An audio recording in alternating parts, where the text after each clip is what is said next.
नमस्ते, मैं शिव प्रसाद चौधरी। शाम का 9 बज रहा है और आज पार्ट 4 इतिहास क्लास 10 संघबद्धता की बुनियादी चरण के पार्ट 2 में आप सबका स्वागत करता हूं।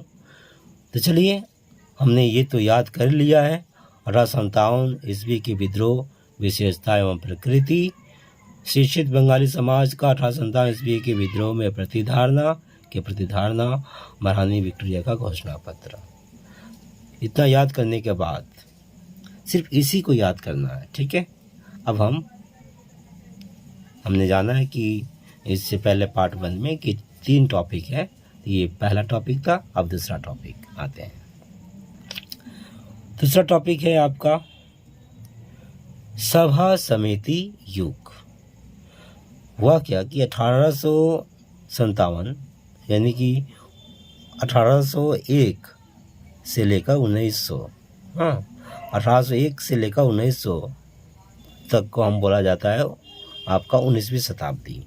तो 19वीं शताब्दी के उत्तरार्ध में, मतलब कि 1850 के बाद से 1900 तक, इसको हम उत्तरार्ध बोलेंगे, इसके पहले को पूर्वार्ध बोलते हैं।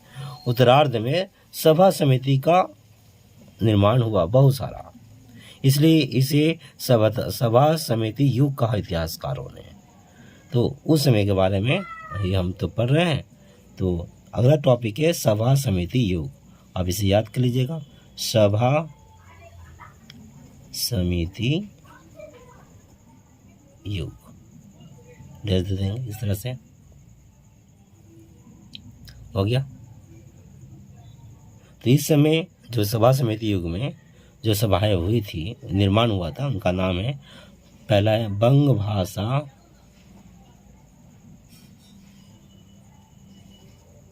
प्रकाशिका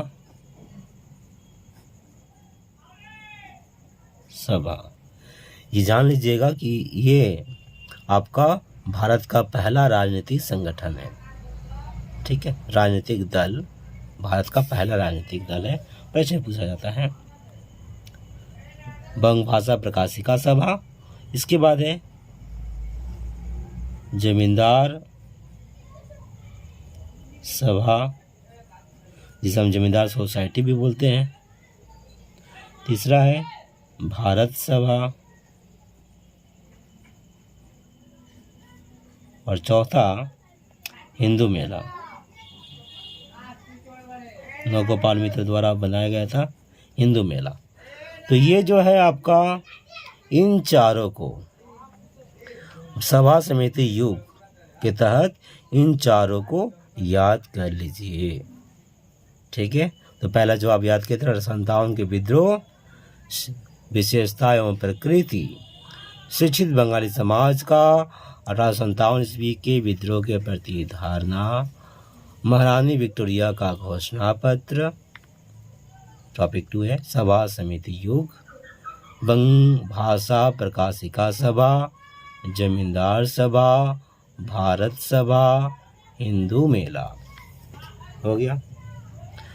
आप खुद से पढ़ना चाहें किताब में तो इसको याद करने के बाद पढ़िए। सब अध्याय बहुत अच्छा है। इसमें जानने लायक जो है, आप पेंसिल लेकर दाग लगा लीजिएगा कि बंग भाषा प्रकाशिका सभा कब बना, किसने बनाया, इनके 2 उद्देश्य क्या थे, इतना काफ़ी है, ठीक है। सबका उसी तरह से कब बना, किसने बनाया, 2 उद्देश्य क्या था, कब बना, किसने बनाया, 2 उद्देश्य क्या था, 2 उद्देश्य क्या था, ठीक है, इस तरह से। अब आखिरी टॉपिक 3,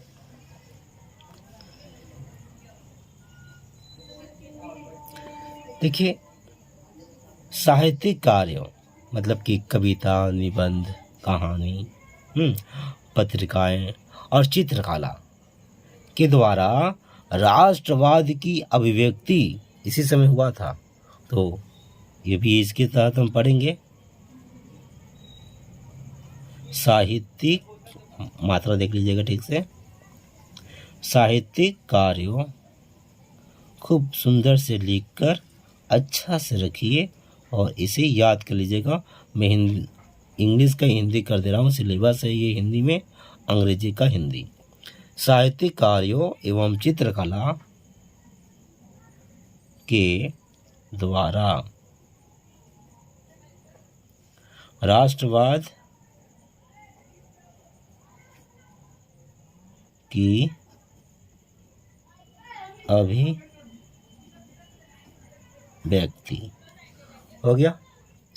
साहित्यिक कार्य एवं चित्रकला के द्वारा राष्ट्रवाद की अभिव्यक्ति। इसके तहत क्या क्या हमें याद रखना है, साहित्यिक कार्य में क्या क्या हुआ था। देखिए भैया, आनंद मठ एक था, आनंद मठ उपन्यास जिनके गीत है वंदे मातरम, बंकिम चंद्र चटर्जी ने लिखा था, क्रांतिकारियों के लिए बाइबिल था एक तरह से। तो आनंद मठ, वर्तमान भारत स्वामी विवेकानंद द्वारा रचित है, नौजवानों को प्रोत्साहित किया जाता है। वर्तमान भारत, गोरा जानते हैं, रविन्द्रनाथ टैगोर द्वारा रचित उपन्यास। और चौथा है भारत माता का चित्र। तो भारत माता का चित्र रविन्द्रनाथ टैगोर का भतीजा अवनींद्रनाथ टैगोर, ठीक है, उनके द्वारा रचित भारत माता का चित्र। और इसी के तहत हम गगनेंद्रनाथ,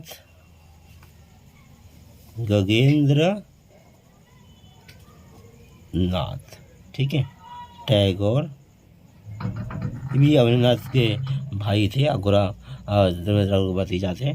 टैगोर का व्यंग्य चित्र, इसको हम कार्टून बोलेंगे, द्वारा औपनिवेशिक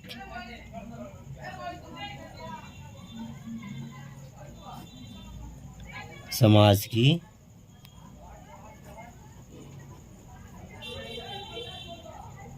आलोचना।